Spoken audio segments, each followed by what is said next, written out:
Internet. Ready?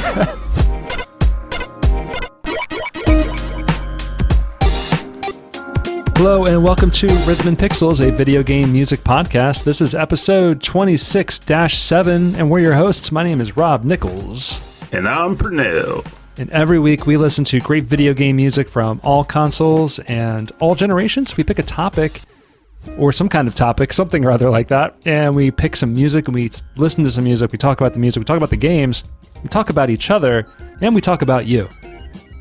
That's right. The answer is you.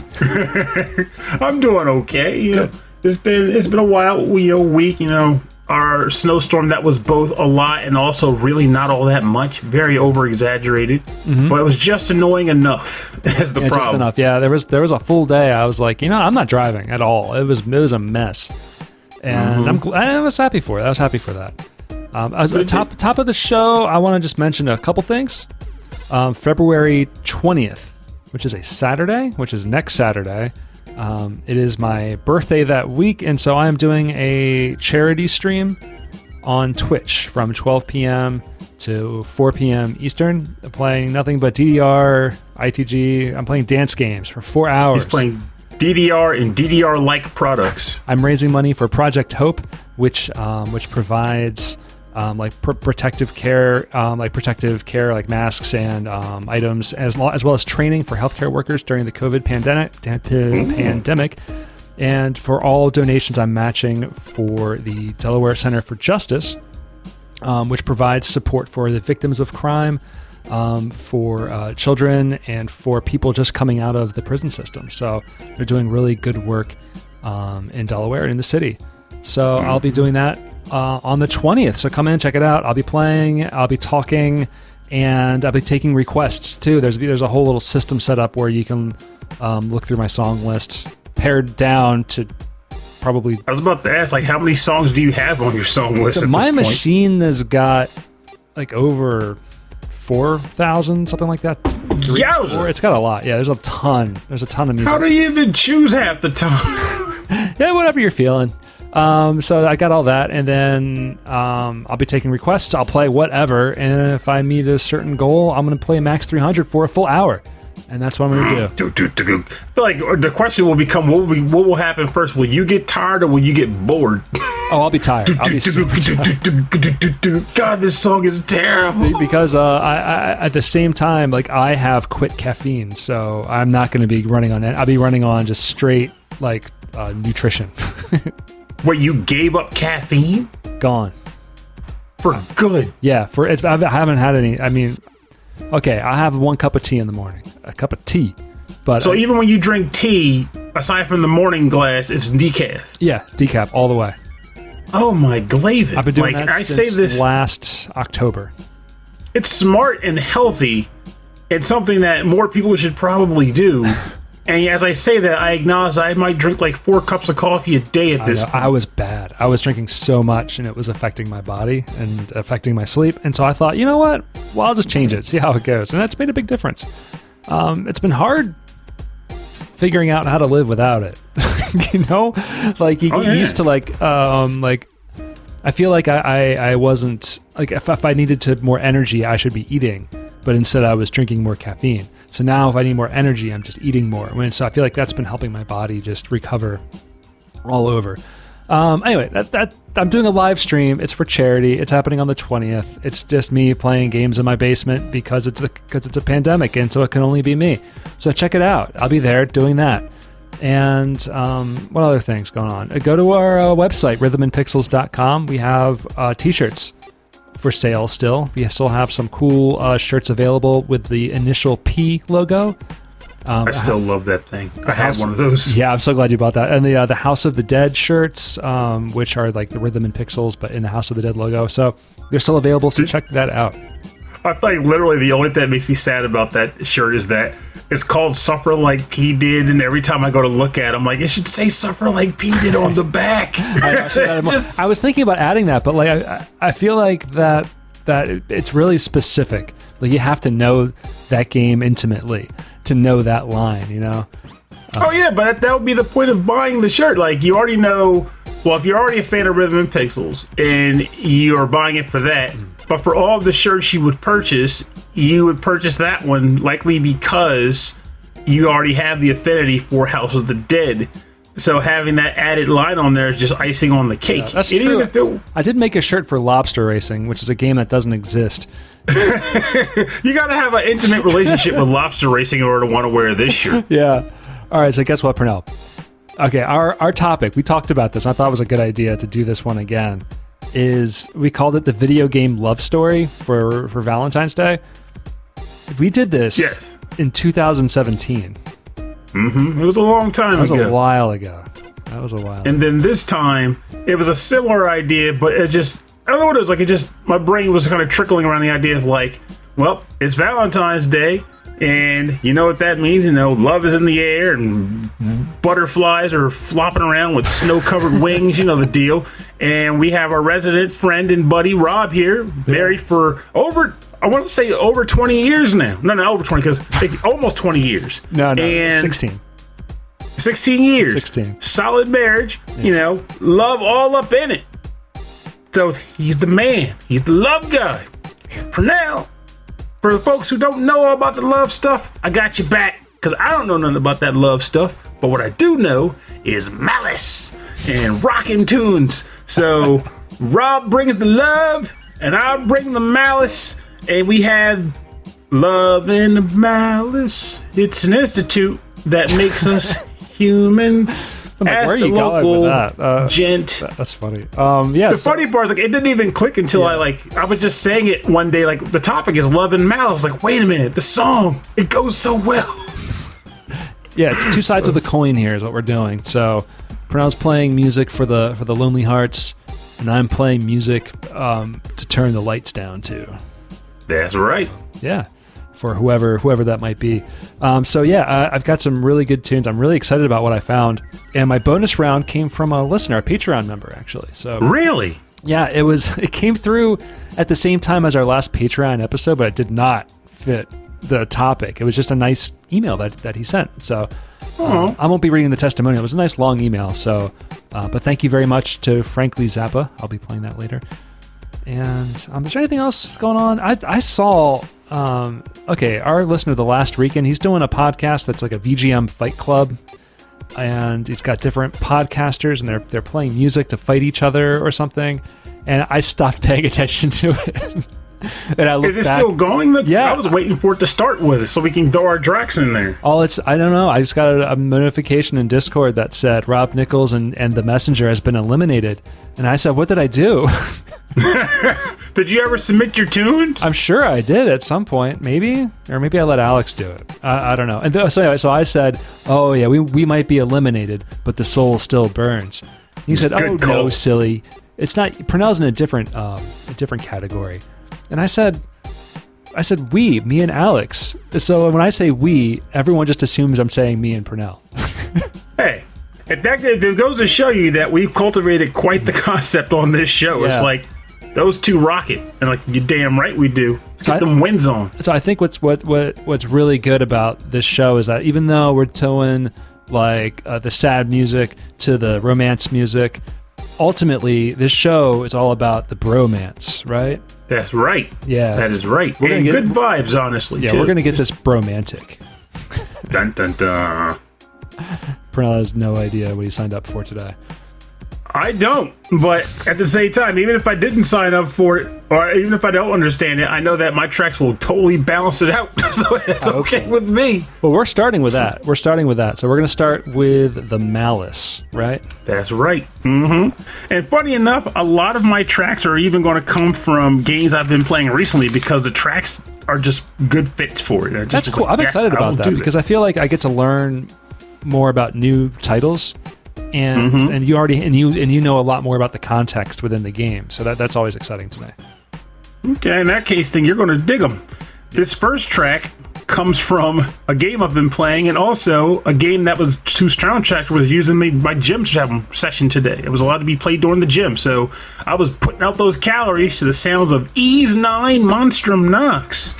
It released on the PS4 this week, or last week at the time this episode releases, and it'll be on the Switch this summer.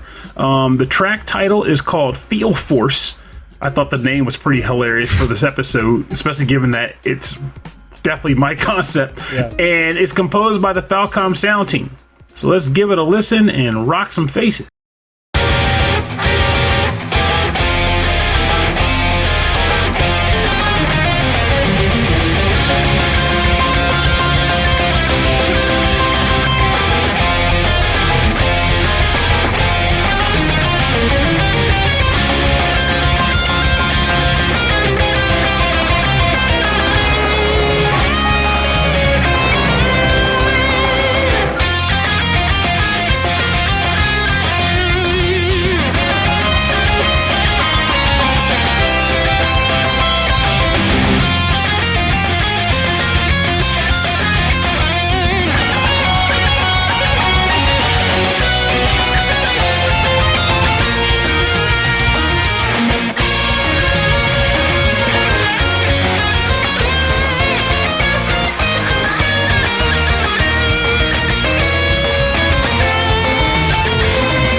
Welcome back. You're rocking out to Feel Force from the game Ys 9 Monstrum Nox, composed by the Falcom sound team. I almost went with a track called Welcome to Chaos because I honestly think it would have been more fitting for the theme, and yet I couldn't because this track is just so good. This is good. I love that. And even at the second half when the drums go halftime, oh, that is so cool. Like, you want something disturbing though? If you go on the internet and start looking around about people's takes on the for the OST of this game, people are ragging on it. They're acting like they're claiming that this is like a low point for the Falcom sound team. And I'm sitting there thinking, are my ears broken? Is there something wrong with me? I asked Chris Baza, but I was like, dude, could you please listen to a track or two from the soundtrack and tell me I'm not crazy? Because people are saying it's bad, but I hear greatness. I don't understand people. Rocks. I mean, I'm sure he was into it. I mean, this sounds right up his alley. Oh yeah, and the cool thing about this game is that they actually incorporated multiple boss themes this time. We have enough. We added more bosses. There's 2 bosses per dungeon now instead of 1 because they know what people like. In addition to that, you also have the Monstrum Nox battles, which are essentially tower defense brawls. So they have rockin' beats for those sessions too. Oh, wow. And everything is this is chaotic. It's so chaotic, but I am a fan. I've been playing it like crazy. It's action-packed as the dickens. The one thing I find funny about it is that they added the new gimmick for the game is that he gets cursed and becomes what's called a monstrum. So he gets kind of like a monster-esque form, and he's referred to as the Crimson King. So now he has these special powers. He can do something called the Crimson Line, where he dashes between 2 points like a light warp. And of course, every time he makes a new Monstrum friend, he gets a new ability that they used to have, like running up walls and flying. Oh, cool. Very unlike Adol. But here's the funny thing: if you played any Ys game since 7, when they started giving them all their moves that are associated with the face buttons, Adol's always had crazy attacks where he's dropping light beams and doing crazy sword slashes. So the idea of now he's a monster, he has a monstrous form which gives him monstrous powers. He's always been able to do that. He's always been able to do crazy light beam slashes and shockwaves with his sword.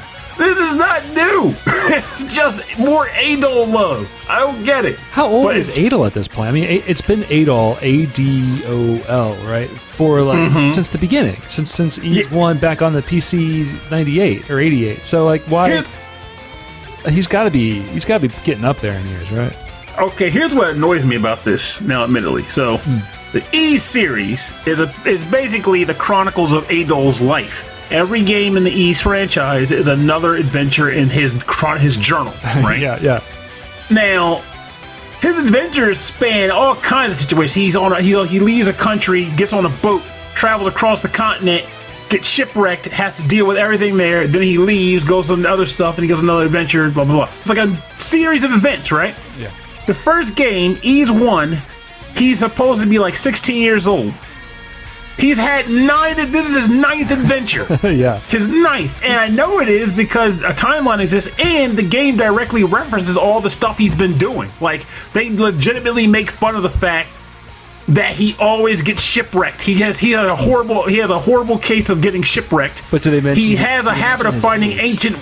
Yeah. But do they mention... I'm getting to it. I'm getting to it. So, like, they also make a mention of the fact that he seems to always find these ancient super weapons and artifacts and then loses them between adventures. Where do they go? What happens? Does he fence them? Who knows? But despite all this stuff and all these things that happens to him, he's only 24 years old in this game. So he's had 9 groundbreaking adventures between 16 and 24. And yet he's supposed to have been writing this guide until he was like 56. So what are they doing over at Falcom? He should have been in his 40s or something in this game. But no, apparently they're stuck on that syndrome that a lot of Japanese developers have, where you can be like a 16-year-old war general that's decorated, or I don't know, you're like a 19-year-old with like 5 kids and like a thriving business. Like, I don't understand any of that stuff that they do there. Like warriors, and they're like, okay, we have to go see the admiral so we can plan our attack against the demons. And it's like this 12-year-old girl. She's like, hi, I'm decorated. I've fought in so many wars. Like, did you go to military school? Nah, I just done the cursed artifact. Me. It makes no friggin' sense. It's pretty much comical. So, and one last thing about the game I thought was mentioned. So, you already heard we're talking about he's only 24. Like, I think about this stuff a lot, trust me. But the thing that really hit me while playing Ease 9 that just made me go, I'm getting too old for this mess, is, so, there's a dungeon you get, it's like you're in a town. Most of the game takes place in a city, right? So, different districts. One point you're in a slum, and there's a doorway that's supposed to lead to a dungeon called the Cloaca Maxima. Don't Google that. And when you go inside, the entrance is a huge room that veers to the right and then goes very much upwards. It's a very vertical dungeon. Okay. However, when you enter on the outside, when you're walking in, you're in a street. So it's like a building and a small building to the right of it, and then there's a street. Yeah. So you're thinking, okay, this is a physically impossible structure to have in here. Maybe he went downward or something. Maybe he entered the door, but there's a staircase and you don't see that, and he ends up at the bottom or whatever. But no, if you go into the dungeon and then turn around, the exit's white, which implies there's sunlight coming from out there, which means that is the exit. So my brain was like, what is happening? Why is this dungeon not physically possible to be in this structure? It doesn't make sense. And then I was like, I'm getting old. So I'm sure I'm the only person who's thinking about this. I'm the only one. Yeah, and someone's just looking for the entrances and exits, and like the rest of it's just set dressing, and you're like, no, the street. Why is there light coming from here? This dungeon should be actually mirrored. It should be going to the left, not the right, and then I can believe it. And then it should have gone downwards enough so that the elevation can make sense. Yeah, you're like, I need to talk to Falcom. You're gonna be their architecture expert for who's gonna be like consulting on their next game. Like, look, you guys got to get this right. If you got a hallway to the left and they're coming from the right. If you're going to have a massive battle against a dragon warlord in this zone, you need a load-bearing pillar right beneath it. Yeah. Because if you don't, technically the floor would collapse with all the damage he's doing to it. It doesn't make logical sense, guys. And if the ceiling comes down on Adol, it's not my responsibility. We're insured. Now, in this next game, we're going to be talking about the adventures of a whole other hero entirely. Right? Oh. And this is a hero from our time. Pernell, he's a little bit older now, but his name is Jack Nicklaus, and he is a professional golfer. Jack Nicklaus Quest. I've actually picked a track from the TurboGrafx CD version of this game, Jack Nicklaus's Turbo Golf. I don't know why it's Turbo Golf, but that's what they decided to name it in Japan. Yeah, TurboGrafx. Yeah. Oh, like how everything's super. Everything's super. It's turbo. I was like, why do they call it Turbo Golf? He's just golfing a ball. The ball flies very fast. He's just golfing a ball. But no, he's a hero, and I gotta tell you, this is some sweet, sexy music, which also kind of fits in a little bit of the sitcom-y kind of sound. So I'm channeling a little bit of Hammock in this song. Hammock. This is background music 2, and the composer is Paul Webb from Jack Nicklaus's Turbo Golf for the TurboGrafx CD.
Yeah, I love that. Perfect. Did it. I love when.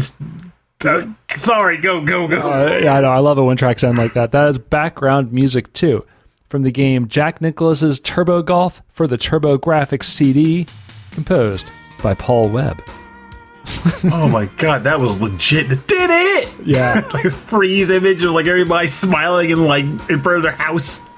I am Big all house. about this mood that this track has. This feels like driving to the beach in a convertible with a top down, and you're not there yet. You're on your way, and it's the morning, and you have the whole day ahead of you, and it just feels so good. It feels so good.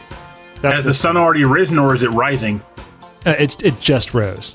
It's like right. You're getting out there, and it's like 7 in the morning, 6 in the morning, and this music feels so good. It's so cheesy. I gotta say, the more I listen to Hammock's show, KVGM, the more like I'm into this type of music. And when I get put on hold for like vendors and stuff at my job, and I listen to the hold music, and I'm like, this is awesome. I'm into this. Damn. There's a positive vibe that comes out of that kind of thing. Like, there's a reason why most sitcoms have that vibe. And though Hammock's show isn't themed around sitcoms, I would be haphazard to guess that a lot of the tracks he plays feel like they could double as sitcom themes, just because of that style of music is what they use for most sitcoms. Totally. Back in the day. I actually had the funny vibe in my head of like the intro of me like working in the kitchen, like stirring up some soup, and I start pouring some whiskey into the pot, and I look over like, oh, like I get caught doing it. It's like, oh, why are you pouring whiskey into soup? I don't know, but I got caught doing it. I don't know what I was thinking, but I got busted, and that was bad. I always like that about sitcoms. They would always have the guy doing something they shouldn't be doing, or something they don't know someone sees them doing, and then they notice the camera's like, oh, they just make the face.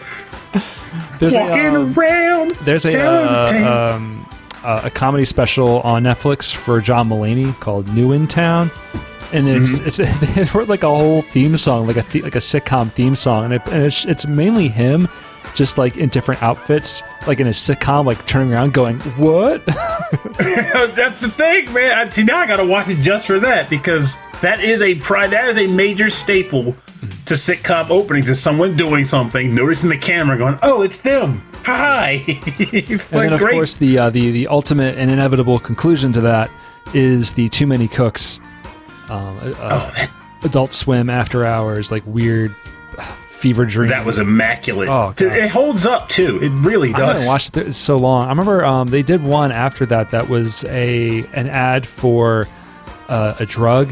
It was like it was like such and such may cause sleepiness, such and such may cause suicidal thoughts, and it just went on for like 10 minutes. And as it was going on, there was like this whole like crazy like David Lynch style murder mystery going on. Oh, it was bizarre. Yeah, the lady was like trapped in like a weird neighborhood where no one lived in it anymore. She's like, "Where's everybody?" Oh, it was so weird. I want to watch that again.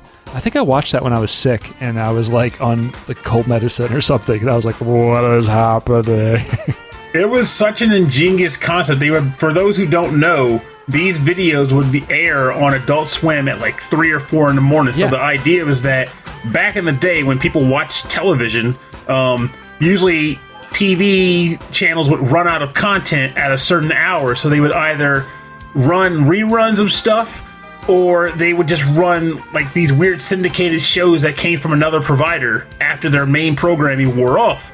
A lot of times that would be like sitcoms or like infomercials and the like. So they made these videos to spoof that, to get people to be like, most specifically people who were doing, like drugs, like weed, who's watching, acid. Who's watching Cartoon Network at 4 a.m?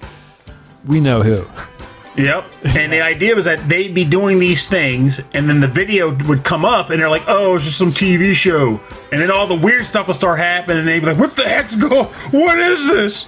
It just it was actually on record. That's what they were intending to do, is to mess with people. Yeah, they wanted people to situation. like really like freak out. Like they want people like, "Oh, this is interesting. I've never seen this show before," and then like slowly something doesn't seem right. And just peel off the layers, like, this is weird, man. Well, this track. Anyway, let's not talk about that anymore, because this track always feels right. That's right. I'm into it. I'm into this mood. So Pernell, what's on the other side of this coin? What's happening on the other side of the moon here? Dark side of the moon.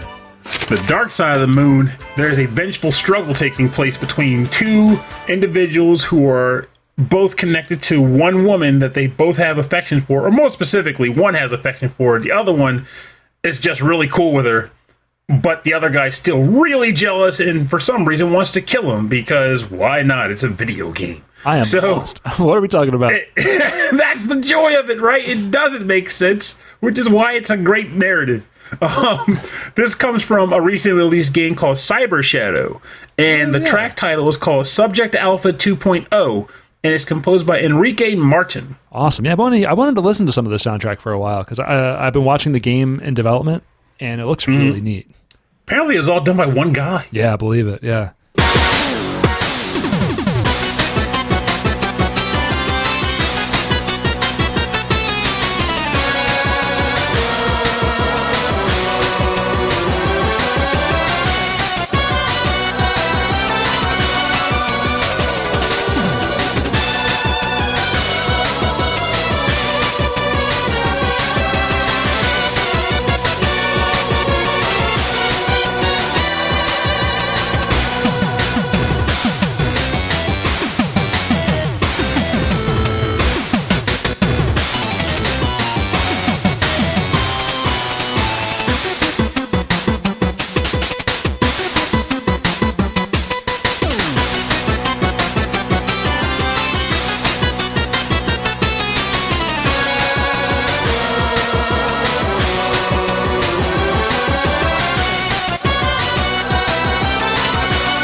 back. You're listening to Subject Alpha 2.0 from the game Cyber Shadow, composed by Enrique Martin.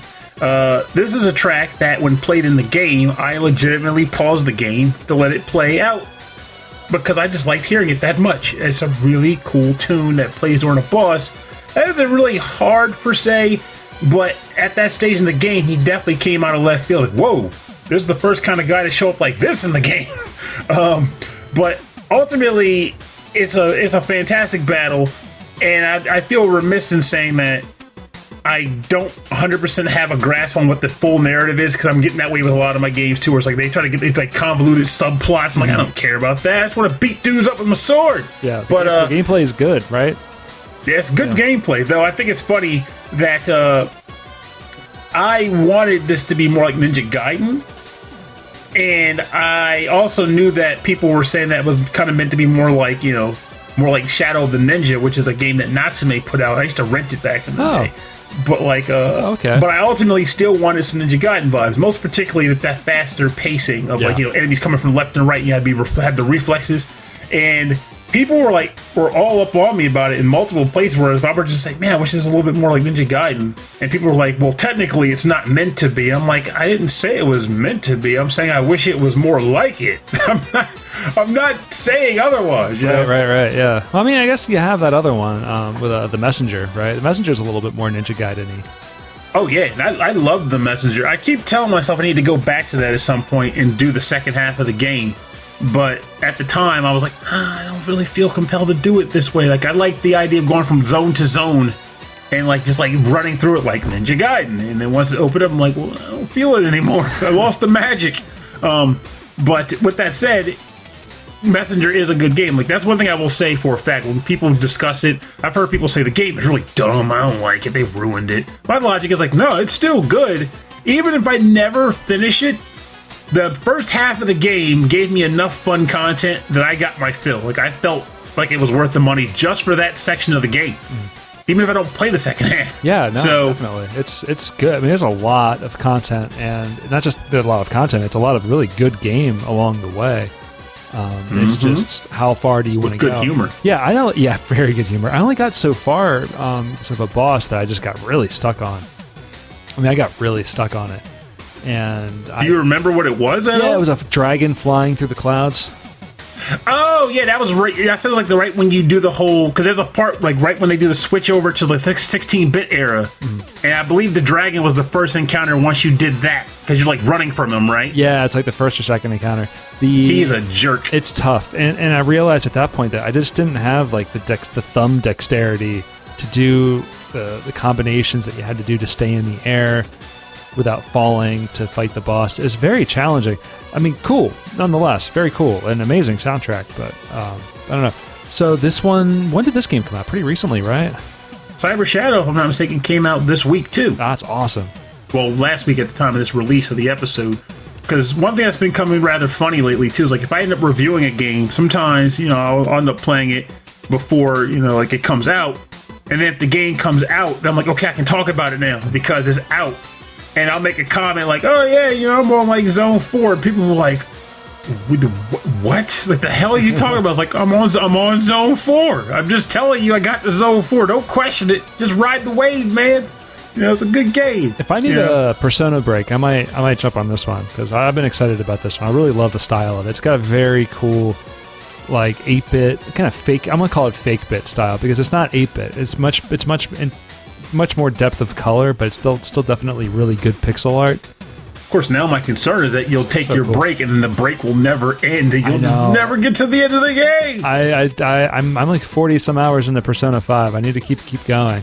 Yes, you do. And if you ever need someone to critique your personas, well, I will need your help from time to time. Maybe sooner than later because I'm getting kind of stuck. But all right, here we go. Flat out, the fact that you told me you don't have any light like blocking personas or dark blocking personas, you should have a dark blocker. Because yeah, no, I've got him. Guy does. That guy was a weird looking, like it's a sphere of faces. It's terrifying, and I was like, oh, that guy sucks. It's like Legion. Yeah, Legion. Yeah.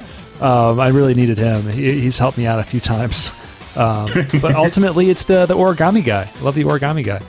He'll be with you to the end of the game. Yeah, I believe it. All right, so, okay, now why don't we talk about something else? Let's talk about the Nintendo DS. One of my favorite systems. You want to talk about love for a console? Love between a man and a console? Me and a Nintendo DS. Yeah, holy cow. Yeah, you don't get between Pernell and his handheld Nintendo systems.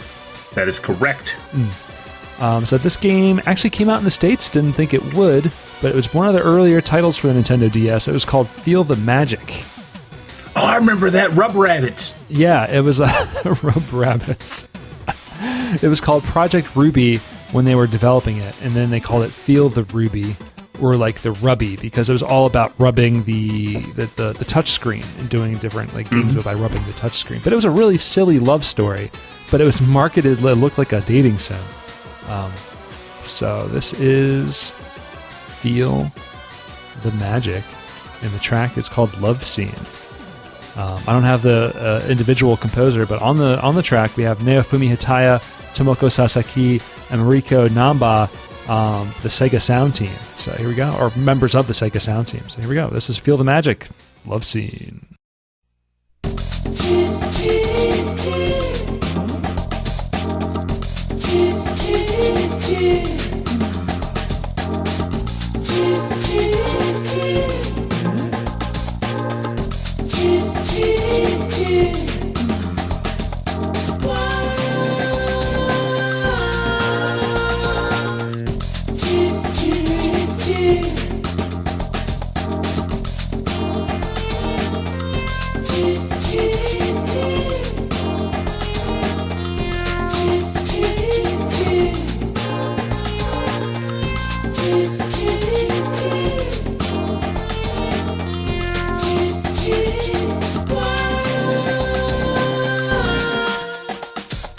That was great.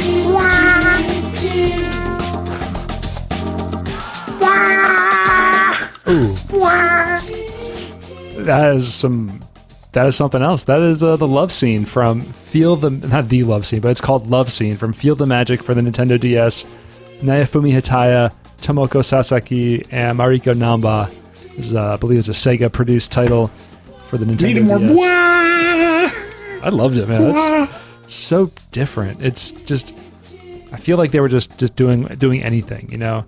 So I read a little bit about the development of this game, and they came up with a whole bunch of really silly mini games using the stylus and using the touchscreen on the DS because I don't know, it's a new way to play. It was the gimmick at the time. It was the gimmick, yeah. You know, it's like let's have games that use this screen in different ways.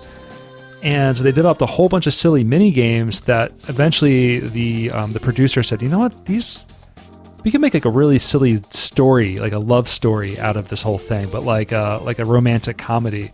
And so they put all of the mini games into kind of one big game, and it's Feel the Magic. And it's just, you wouldn't know what it is looking at the box, for sure. It doesn't give anything away, but people love it. I've never got a chance to play this one, but people say it's really funny, it's really fun to play, and it's just silly, you know? I like that. It's one of those games where I feel like it didn't take off at the time, but I think people probably appreciate it more after the fact, because when it came out, it didn't... People liked the title, like it was a funny title. I was like, what the heck is this? Feel the Magic XXXY.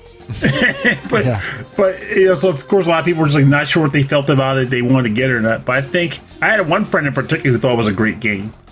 Though I will say the other element that made it weird is that at the beginning of the system, everybody was trying to do the mini game shuffle. Like, how many can we do with the touchscreen? How do we incorporate them all into one game? Mini games, mini game events. There's a whole bunch of little like things you have to do with the stylus to do other things. But yeah, and also because this was so early in the DS's like life, you know, I feel like, you know, it's just so Japanese, you know, there's so many weird things happening all at once, and I don't know if the public was really open to that just yet. Yeah, but it eventually came around, I think. Though I'll also say that, and later as the console's life went on, the games did less with random touchscreen antics, and they got more focus. Whether they didn't use touchscreen stuff at all, or if they were very specific about what they were doing. Like, okay, for this game, you need a touchscreen specifically for this one spot to spin a wheel, and that's the thing. Yeah. You know. Well, and I was okay with it. I think ultimately what was cool about the system was, of course, the dual screen, the DS dual screen. Not so much the touch screen, which was cool for some games, especially puzzle games like Panel de Pon stuff and Medios and things like that. But having two screens really, I feel, opened up new avenues of gameplay. And I concur. Yeah, and it's really changed things. Because even now, like the Switch is the Switch is the big boy on the market now, and to this day, people think I'm crazy when I say I love my Switch, but I still prefer the DS. I'm like, what are you talking about? The Switch is so good. I'm like, yeah, but I liked having the two screens. Yeah. Like, if this system, they released a Switch that had two screens, I'd be ecstatic. Of course, they couldn't, because then that would make it unable to do the whole dock and TV projection thing. But I got a lot of use out of the dual screen mechanic on the DS and 3DS, and there were a number of games that did a great job of utilizing both screens. I miss it. There's a phone that was in development. I'm not sure if it's by Microsoft. It's like a Windows phone or something, but it actually is it's a clamshell design where it opens up and you can kind of look at it like a book, or you can hold it like a DS, and you have two screens that like kind of interlock with each other. And I forget what it's called. It's like Windows something. A lot of the new operating systems are incorporating the technology so they can just use Windows on the phone. But as soon as I saw that, and I saw a picture of like a business guy holding it up, I'm like, oh, that's going to be Pernell's new phone. Don't tip me. My contract is up as of, 2 days before this episode releases. So they're going to be trying to sell me a brand new cell phone, and I'm fighting the urge, but this might be the gimmick that sets me afire. Yeah, I don't know when it's going to come out, but it's called the Flip? No. I want to say it's called the Switch, but it's not the Switch, because that's Nintendo. Nintendo would be on them like hounds. But Pernell, it's not even a game console, Nintendo. We don't care. We're on it. I just think what was great was like as soon as I saw that, I'm like, oh, that's a DS. Pernell's one. Pernell's gonna want that. Me wanting. There's a cell phone, actually, another one that came out that Samsung did, I want to say, where it's almost like a makeup pack, how it works, how it snaps shut, but then when you want to open the phone, you kind of part it like a book. Yeah. And it's two screens on a screen on both sides of the phone that meets in the middle. Yeah, everyone's trying that. They figured out a way to make some of these screens to be flexible enough to fold, and so everyone's trying different form factors to make it work. But my concern is durability. It's definitely going to be durability, but then also, like, what else are you going to use all that for? What's the point? Well, you know how it is right now with cell phones. No one uses them to actually talk. Well, yeah, but even with they're just smart devices. So I think the idea of having like two identical screens of the same ratio, it's almost like having like a dual screen computer. It's like I can have like YouTube on one screen and my email on the other screen. Or just one big screen. Yeah. On the what big screen? It's basically like saying I have a mini tablet that folds shut. Yeah, essentially. A tablet that folds up. And like a DS, it won't protect the screen for crap. So you better get a case anyway. And like a DS, you have to buy a pair of cargo pants to put them in your pockets. That's right. Except for the DS Lite. The DS Lite was awesome. The DS Lite is like the coolest. Unless you had ginormous hands, in which case it was great to carry around, but then when you played, you're like, man, I can only play an hour at a time and my hands get crampy. Yeah. But jokes aside, I did love the DS Lite. That thing was fantastic. I just wished my hands were smaller. That was a situation where I wanted my hands to meet the setup of the product, not the other way around. Why can't my hands be tiny? You need like controllers, like fold out the sides, like slide them out. Yes. That's how it should be. Push a button and they just drop down. It's like mega controller, and you like push it and shrink them back together to carry it around. They did that with the original Game Boy. You can like snap on like bigger buttons and like a huge magnifying glass and stuff. Oh, I had that. It had speakers on it too. Yeah, you probably needed that for your giant thumbs. That's right. I put that to use. I had the freaking Voltron Game Boy. Yeah. Yeah, did it have like its own battery system, or did it like plug into the? It had its own battery. It was a speaker, larger buttons, magnifying lens, internal light. Wow. And like bigger grips. And it was like one other thing that I feel like I'm forgetting, but it was just and it connected a to lot. like the original, the DMG one or whatever it's called. You snapped them all to the original Game Boy model. It was just build on like snap here and snap here and snap there. And eventually you were utilizing ports like the link cable port to play just to link up to this stuff. It wasn't even being used for its intended purpose anymore. The only thing I ever had was one that like was like a light that clipped on the front. And it kind of worked because like, once it got too dark, you really couldn't use it anyway. Was it the Nyko light that kind of had like the bendy neck?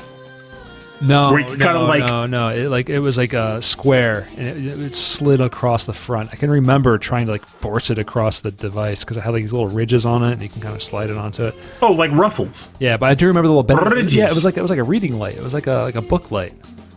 Yeah, that's the one. That was Nyko did that. That's the one I had anyway. But I'm sure there was a couple other companies like, wait, that's successful. We got to do it too. But because it was always that was the one that people bought, and then the other one was the magnifying lens that pulled out and they had the light inside the magnifying lens. Yeah. We talked about the Game Boys enough. You can never talk about Game Boy enough. It's so good. It's all what we love. All right, so Pernell, we're on to your third track. All right, so my last track for the bass area of the show is a track from a game you should not Google. This is called Moero Chronicle, and the track title is called Show Me Your Gimmick, and I cannot remember... I can tell you who composed it, or at least some of the people, because there's a lot of folks. Mari Sasaki, Sentaro Jimbo, Yo Oyama, Juntu, and Ryoji Toyota.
Welcome back. You're listening to Show Me Your Gimmick from the game Moero Chronicle, and composed by a list of names, including Mari Sasaki, Sentaro Jimbo, Yo Oyama, Juntu, and Ryoji Toyota. So, the game concept is stupid.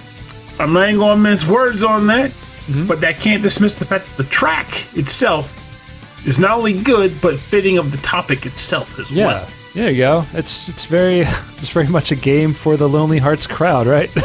No. This goes beyond that. This is just a game for whatever. I don't know. Like, I was telling Rob on the break that when I reviewed this game, the thing that I ended up giving it a good review, mind you, because it is a solid game from a gameplay perspective. But I was like, the best improvement they made to it was they allow you to skip the mini game that's associated with it. That was a big thing about where I was on the Vita. And I also played another game in the franchise back in the day. I mentioned on the show called Monstrum, which was like a card game, which had a similar aspect where they had that same type of mini game, but they also allowed you to skip the mini game once you've paid for it. Like, okay, I want to upgrade my character. Here's the cost to do it. skip the mini game, just give me the reward. I just want to upgrade my cards, you know. But like it's like I don't understand. Like you can make a quality game, but then overlay with whatever. But that's neither here nor there. The point is though, I think the track itself is pretty legit, and the combat in this game is surprisingly customizable. Like there's a bunch of different every character. There's like 50 characters in the game, and each character, based on what you give them, like sort of clothing or whatnot, they change classes, which gives them new skills. So each character gets about 3 or 4 different possible character builds to them, which makes it stupid customizable. I don't know, like it works. It's one of those things where you sit there and you go, this would be more accessible to other people if it was just more open. But at the same time, I let it ride because that's the same argument someone can make where it's like, I'd play Dark Souls if you just made it easier. And I'm like, well, I like Dark Souls. Well, so, I mean, maybe this would be, maybe it would find a wider audience if it wasn't just covered in half-naked, busty anime girls, right? Oh, it probably would. It definitely would. Yeah. And it's weird, too, because like the Vita, in its prime, that was the big thing about that console. It was, if it had any kind of game, it was dungeon crawlers. That thing was riddled with them. But at the same time, a lot of those dungeon crawlers came from Compile Heart and Idea Factory. And that's what they do. And they pumped out a lot of games like this. That's their shtick. The only one I feel like that's notable of theirs that didn't do this was the Hyper Dimension Neptunia games. Oh, okay. But they weren't even dungeon crawlers. They were like 2D, well not 2D, they were 3D actual RPGs. They were fun too, like, but they got a little ridiculous. Like, are you familiar with Neptunia at all? This sounds familiar, but then when you said it was a 3D RPG style game, I was like, no. I thought it was a shooter. It was the game where the design concept was you live in a world called Game Industry, and all of the main characters were like goddesses there, and they represented game consoles. So you had Greenheart, who represented Xbox, you had Neptunia, who represented the Sega Saturn, and you had like Blanc, who represents Nintendo, and basically there was a character for every major game company. I've seen this. I thought it was just like a meme that like someone put together. Like it wasn't like a thing, but it was actually Top Nep. That's funny. I feel like the game started as one thing, and then people took to it. It became a meme. Oh wow. Yeah. Well, there you go. This track is pretty cool. Like I'm really enjoying all the music that you're playing. I was expecting maybe stuff a little like this is probably the darkest track you played so far. Oh yeah, like and even then it's like it's still pretty rockin'. That's what I was kind of going for. Like I feel like I could have like if we were like Love and Sorrow or something, I'd have been like, here's that track where Celeste almost dies in Final Fantasy VI, which is a good track, but it's also really sad. But my thought was with Malice, you get rockin' tracks, you get aggressive tracks. So, like, love tracks are like mellow, soothing, seductive. Malice is rockin', hard beats, coming at you fast. It's like, that's my wheelhouse. I can work with this. Well, here's a love track for you. Love track, baby. Love track, Mama Jump. Yeah. I'm going to say that all the time. Oh, God, that band. Oh, that band played at my high school. Really? Yeah, I don't know why. They did like a concert for the high school. Every day. The actual band name for those who were like, what the heck? They're called Love Seed Mama Jump. And they were like playing all over the state. So it was 4 people in that band and like the 90s, right? And then it was, it was almost 10 years ago, maybe 8 years ago. Christy and I went to a bar on the riverfront to meet up with a neighbor of ours. And at the bar was playing The Love Seed. It was just... I'm like, so what's Mama Jump doing, huh? Mama Jump's just kind of having a drink off the side. Oh, man, that's terrible. I mean, the name is terrible to begin with. All right, so no, this game's cool. I've never heard of this game before, but I'm really excited to learn more about it or check it out afterwards because the music is amazing on it. It's called Critical Velocity on the PlayStation 2. It's a Namco racing game, but like it's mission based. So it's like a racing game with a story, essentially. It's composed by NVGI, which is the pseudonym for Junichi Nakatsuru, and the track is called Break Time. So let's take a break and listen to this. Taking it to the break.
And it loops so smooth. That was Break Time from Critical Velocity for the PlayStation 2, composed by Junichi Nakatsuru, credited as NVGI. Oof. Oh, I see you rocking over there, Pernell. You were. I was getting into the sky. You were feeling moved by that track. Mm-hmm. Every track you brought was like that today. I feel like this was an episode of good music. Like, it was basically a 2-themed episode, and there wasn't a dud amongst the roster. Man. Because I'm afraid someone's going to respond like, technically, Pernell, that one track was a little on the dour. Like, no, dour. It wasn't dour. It wasn't even glower. It was just great. But yeah, so again, Namco racing games, I mean, they're all about it. But like this whole soundtrack, I mean, if you got like there's super smooth tracks, there's really good rockin' tracks. It's a really solid soundtrack for this game on the PlayStation 2. It's really. I'm actually surprised. I've never even heard of it. No, me neither. Like, no. Did it get a U.S. release, you think? Oh, you know what? I don't think it did. I think that's probably why. That would explain it, yeah, because I'm like, I've never heard of this game. And while I admit, the system had a plethora of racing titles, so it's not like you'd have to technically own them all. I feel like I would have at least seen it. So, but I don't know. Now I want to look it up later myself and see what the schlubub is, especially now we have PS2 emulation available. Yeah. Maybe I can just like see what it's like. It's 2004 in Japan only. That's why. But it looks really cool. Like I love games like this where it's like racing games, but like you've also got to perform missions and you got to run away from the bad guys or you got to chase somebody down. So it sounds like you were a big fan of like Test Drive. Yeah, that's what was Test Drive. Yeah, that was a big one. I really like this. I never got into the Grand Theft Auto games just because I didn't have the consoles at the time when they were coming out, except for the first 2 Grand Theft Auto games, but they were all top down, like weird. They still can be pretty fun. I also want to say, maybe my memory's off, but I think they even had some side games where you raced people in cars. Like there was like so many side missions that you do. They really leaned into the side missions into the second one, which makes sense because in the future when they moved to 3D, it's all about the side missions, right? But it was the second one and Grand Theft Auto. I think it was like a UK or British version where it took place in the UK. Yeah, London. Yeah, that was cool. I got really into GTA London. Because the more like you think about it, like you're playing it and you're like, oh, it's like an open world sandbox. I can just be a jerk. But then the more you get into it, you realize like, oh, I can follow the story that just happens to be here at the same time, and do something with it. That's really how I experienced the whole game. Darnell would play my brother would play Grand Theft Auto, and he would put in the work where he was all about the narrative and seeing what would happen next, and he would push through, whereas I was the guy who would just boot the game up, go outside the first area, and then start taking cars and racing them, or try to find all the hidden mystery packages in the game. I never could focus on the actual plot. I didn't even care about the plot. I just wanted to do ridiculous stuff. Way back in the day when GTA 3 first came out, the first 3D one, and I just watched him like steal cars and like stick them under a bridge, just to try to like see how many cars he can like cram on top of each other, and then have a cop chase him, and then just try to like run them into like this like stack of cars, like hidden under a bridge. It was really silly, but that's the kind of stuff like you just want to. Great. Yeah, it's like you are being creative with a game. It's not like Minecraft or anything, but it's interesting. It makes it special, and as the greater the technology behind the game, the more absurd your goals can become. Now, I wouldn't say this is my sexiest track of the episode, mainly because that saxophone comes in pretty hard, and that does the drummer, man, on the ride cymbal. It's a heavy hitting track. But so which one would you say is the most romantic track of the ones you picked? My most romantic might be the first one I played. For as cheesy as it is, I mean, I'm a cheesy guy, you know, from the heart. And in the middle one, like that's like the fun time, you know, that's like the fun romance, right? And then this one is like, you know, you're out at the club, you know, you're having fun. You're dance romance. Yeah, dance romance. In the middle, it's like you're playing the track from Feel the Magic. That's like that's like you're playing games on the boardwalk, right? You're on the midway. Like that's that kind of music. It's kind of silly. You're out there having fun. Yeah. One of our earliest dates, Christy and I, we went to the boardwalk And they have like this game of like horses that would race, and you have to roll a ball into these little holes, and if it lands in the hole, then the horse moves forward. So were you actually trying to throw the ball into specific holes with the intent to get a specific horse to win? Yeah, so you land it into the hole, and the hole is like 3 points, and the horse will move 3 places. And if you miss it, then it doesn't move. And everyone's doing it at the same time. The game has been there since I was a kid, so it's been like It's an effective game. Yeah, really long time. And and I won a little stuffed horse. It was like one of our first dates, and I gave it to her. And, do you still have it? Yeah, I think she still has it. Yeah, it's in the closet somewhere. Awesome. Yeah, I was like, that's really cool. So, see, and that's why you're the love half of this episode, because you got a sort of like a nice history there. Yeah, a lot of time, a lot of experiences and adventures. Definitely, I'm looking forward to having adventures again. Pernell. We were talking about that this morning. It's like, it's kind of like we can do things, we can go out to places, but we kind of miss the kind of the social aspect of things and being able to travel places, freely.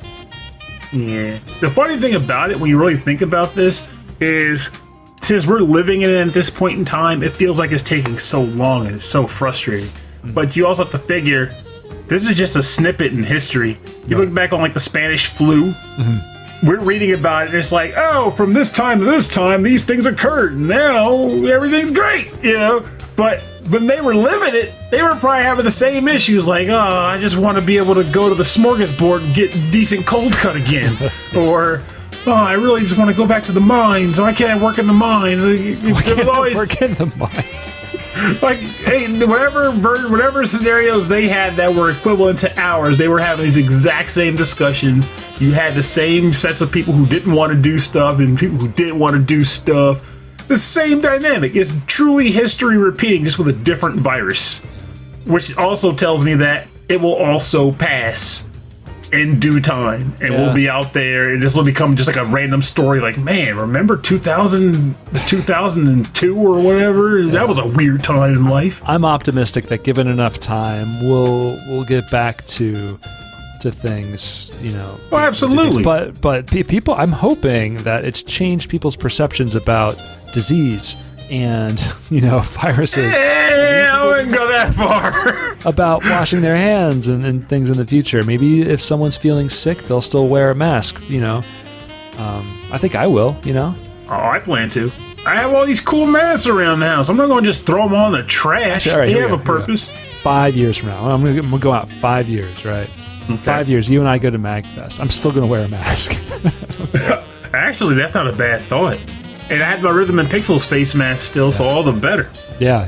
I will wear gloves, too. I think gloves are important. Well, I don't know about gloves. I need that tactile feel when I'm beating butts at video games. I need to be able to know what I'm doing. I'll just have hand sanitizer when you're done. It's like split splash. Right. My hands are taking a bath. Sitting in this crazy arcade. I know. That's the thing. I spent a lot of time in that arcade last January, touching every button I found. Yeah, that's Con Plague, baby. That's that. That's Con Plague. All right. Had all your shoes for the dance game. All right, let's bring it back home into the part of the show called the bonus round. Bonus round. Oh, I see what you did there. Yeah. A little half and half. Little divide, little split, little gin rummy. Little duality of the bonus round. The bonus round is where we play covers and remixes on our theme. And our theme is Love and Malice. Goes together like a horse and chalice. Oh, there it is. There you go. So, Pernell, what you got? Well, for some reason, I've been on a huge Cave Story kick, and I want to revisit the game and play through it again. It's been long time. Yes. Oh. Cave Story was my jam. Most particularly, aside from the narrative itself, the last dungeon and final battle of the game are just phenomenal. Mm-hmm. Phenomenal end caps to a product that's already solid. Of course, a lot of people never saw those things because you have to do very specific things to get there. But this track I came across, and this is an artist that I think I'm going to be following from this point on because he's legit. The track is titled Cave Story Last Battle Metal Cover, and it's composed by RichaadEB.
That was the Cave Story Last Battle metal cover composed by RichaadEB. So the last battle in the game is against someone by the name of Ballos, Ballos. It is probably, in my entire gaming history, one of the most fun and also most difficultly frantic. That's not even a word.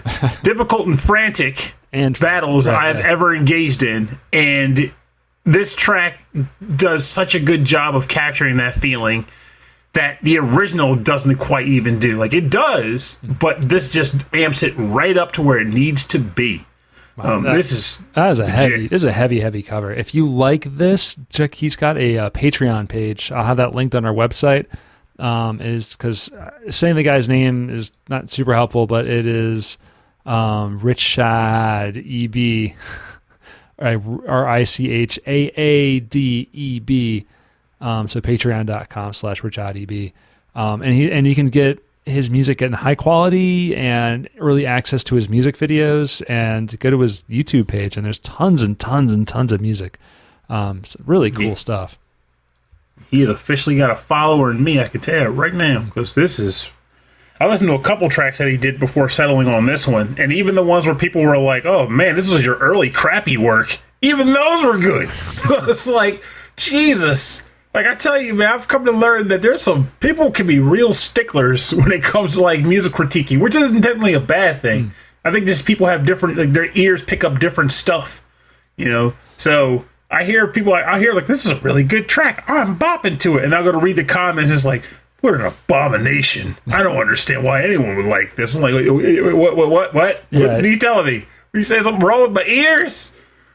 What's wrong with my ears? People think what they believe is what everyone else should believe. But here we go. This is the other side of this Cave Story banger. This is... I swear, if you came up with a Cave Story something else, that'd be hilarious. That'd be really funny. No. This is from Streets of Rage. This is the good ending, I believe it's called, or the epilogue to Streets of Rage 1. The track is called My Little Baby, the Smooth Jazz Remix by MagicmusicX. I like that name, too.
give me some sweet little Jolly Ranchers. I like the candy so much.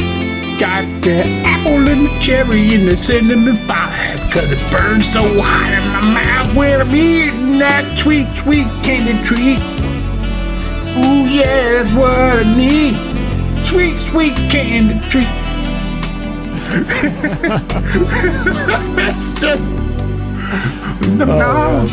This was My Little Baby, smooth jazz remix from Streets of Rage, composed by Yuzo Koshiro and arranged by MagicmusicX. Wow. In my mind, it's going to always be Magic Music Magic. Oh my God.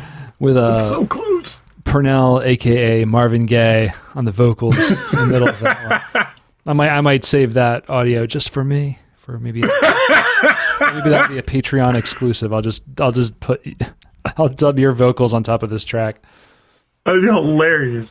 I don't know why. Like, the music was playing and my brain just said, "That's the kind of voice that would technically sing over that." I can't vouch for the words, though. No, that's a Pernell special. But I want to thank Frankly Zappa for sending this to us over email. That was really... Wait, but he sent this for the anxiety episode? I don't think it was for the... I think it was just like here's a track suggestion. Oh, okay. In general, but it came at the same time. So I picked it up. Really... I didn't listen to the song yet, and I put it on our list for the for the frantic anxiety songs. And I listened to it, and I'm like, wait a minute, this ain't right. Well, I gotta say though, I'm glad it got picked because to get played because it's really good. Yeah, it's really, really good. So for more information on the bonus round, go to rhythmandpixels.com. We'll have links to both of these artists' bios, SoundClouds, Bandcamps, YouTubes, everywhere where you can go and listen and buy this music and support these artists.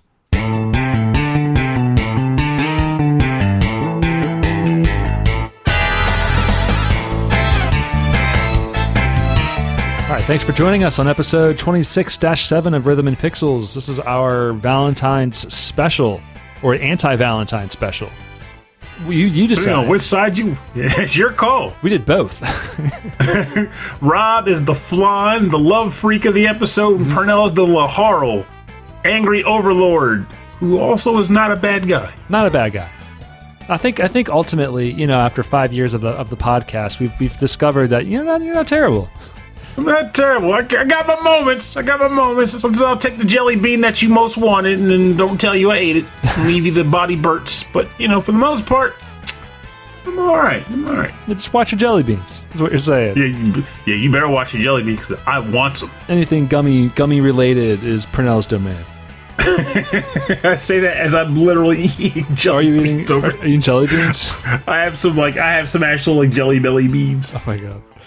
It's been my thing lately. Yeah. So I would say January was the month of guests. We had a guest every week, and this might be the month of maybe revisiting some of our favorite topics over the past few years. What do you think about that?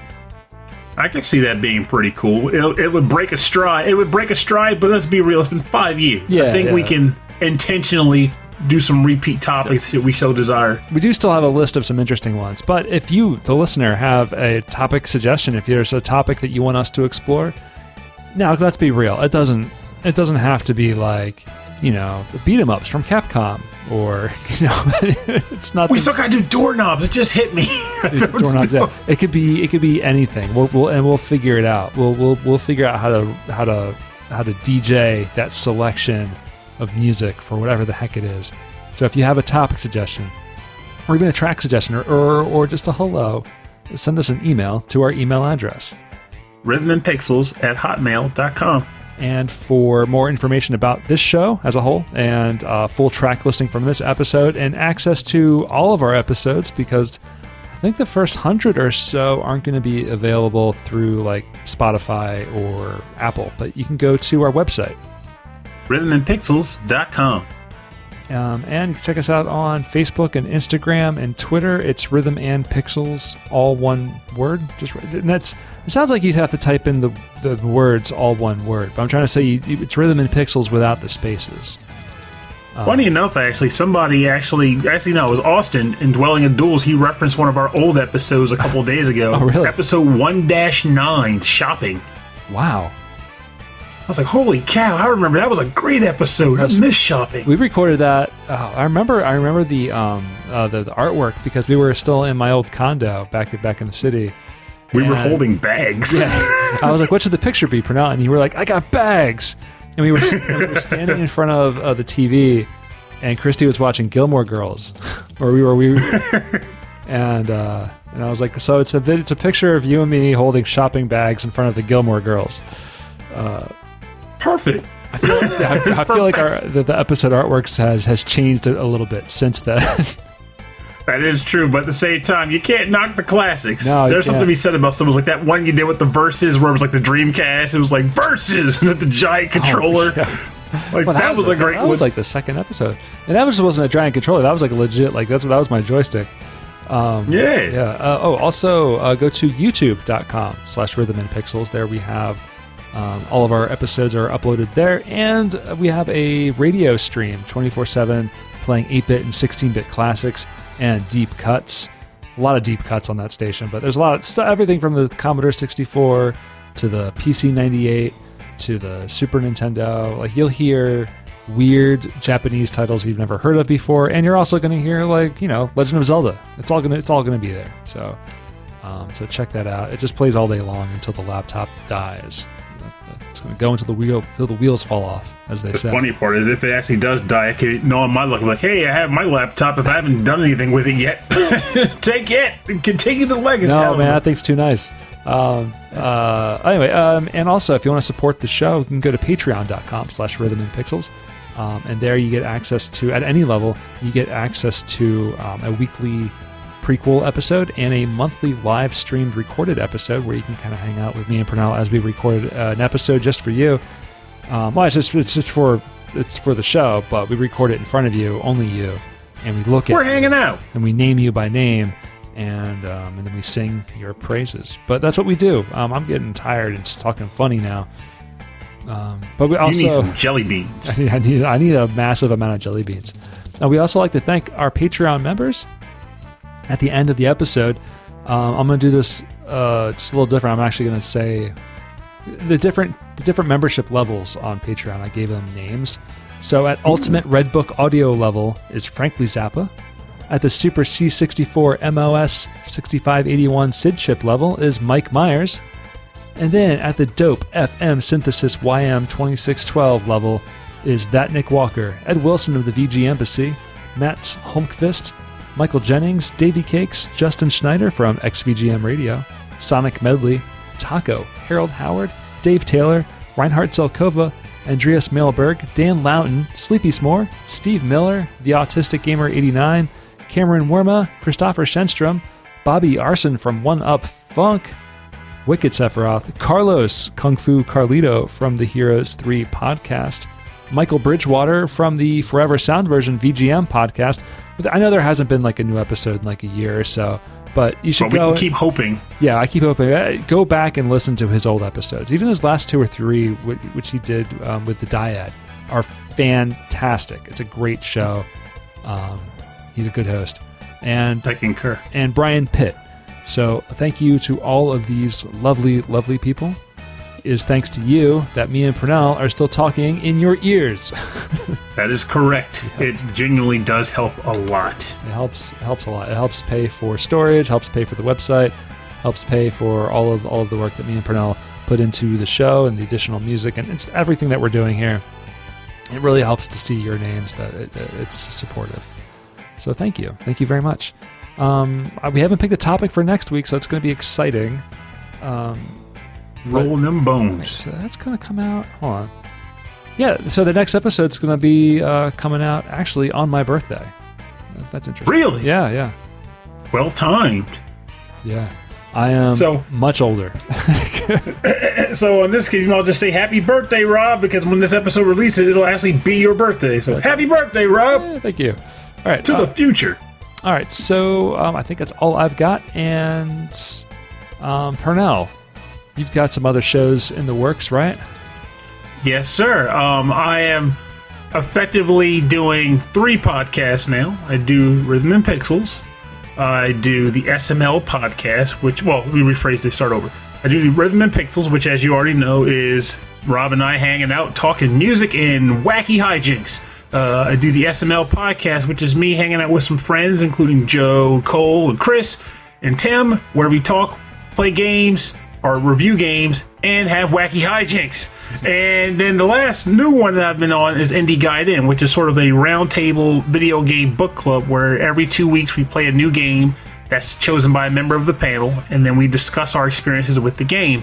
And we talk about crazy hijinks, because you can't have a show that I'm on and not have hijinks. It just doesn't make sense. It sounds like you said you talk about the crazy hijinks. That's right. Yeah.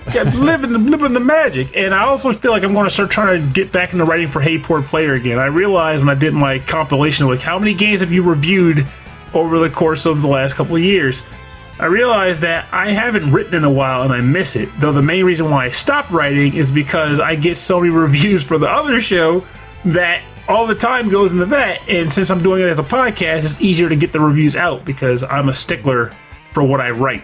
Yeah. Fun fact about that. My old boss read one of my reviews because I just needed somebody to critique it that wasn't in the hobby.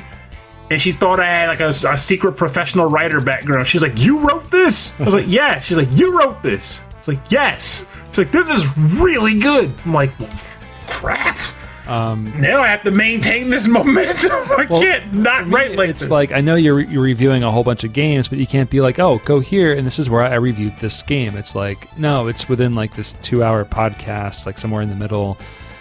So, but if there's a website of you like writing articles and stuff, I'm excited about that. So, well, I can say this: Joe recently, or not so recently, but he's been on YouTube. He's been doing timestamps now. So, as far as like when a game, like a review comes up, it's good. Like Pernell reviewed this game and that game. If you want to hear the review, you can just click on the timestamp. Bam, goes right to it. Good. I think I started that trend, Pernell.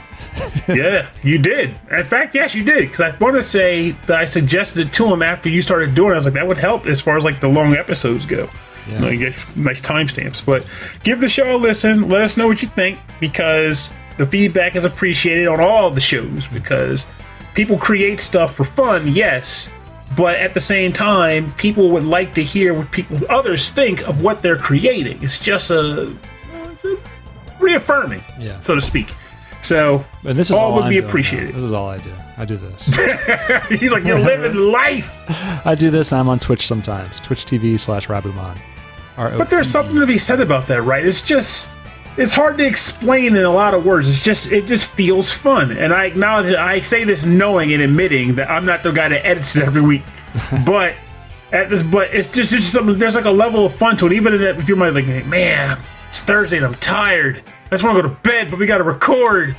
When you do the record, you're like, this was fun. This was worth my time. I enjoy this. Like it's reinvigorating. This is the Pernell pick-me-up, and this is, for me, this is my bedtime routine. I'm tired, but I'm not too tired. But I will be at the end of this episode. That happened like last week on the Patreon live stream, where it's at the end of it or something. You're like, oh, Rob, what are you going to be up to tonight? I said, I'm going to bed. And everyone just like laughed. I was like, it is now a quote. It is a Rabuman quote. I'm like, I'm doing. I'm going to bed. And like, I'm going to eat a corn dog and play some video games. All right, I'm going to play Cult Simulator. Anyway, so stay tuned for next week's episode 26-8. Until then, my name is Rob Nicklaus, and I'm Pernell. Have a good week. Have a good time. Have a safe week. Have a good time, and remember. Hey, love is a precious, beautiful thing, and if you happen to be the type of person who is currently engaged in that or experiencing the beginnings of it, cherish the living daylights out of it. It's worth your time, and it is worth being happy about. It's not always forever, but if it's not forever, be happy for the time you get with it. If you don't have love in your life just yet, but you're seeking it out, it could happen. It could come along. Just keep trying. It's not guaranteed, but that doesn't mean it's not possible either. It's just something that you kind of hope for and put effort into getting, and maybe you'll luck into it. And in the event that you just flat out don't have it and you ain't getting it, well, love doesn't stop at romance and all the amore and whatnot. Love is connections, right? Love is what we find in people that we associate with, that we feel strong bonds with. And quite frankly, sometimes it just becomes a matter of actually thinking about it and acknowledging that you have those bonds. But when we're trapped in a world where we're told that love is a specific thing, it is very easy to lose track and lose acknowledgement of the fact that love comes in many forms. So sometimes it's worth just taking a step back and going, hey, what do you know? I do feel love. And sometimes that's just enough. That's just what you need.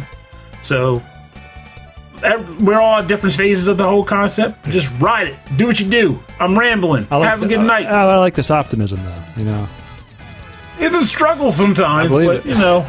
But at the end of the day, what did I say to a friend recently? Oh, life is a challenging thing. It is not easy. Don't let anybody tell you otherwise. Which all the real more reason to say that even getting through an individual day is an accomplishment worth acknowledging and celebrating. Don't dismiss it as being just that thing people do, because not everybody gets to do that.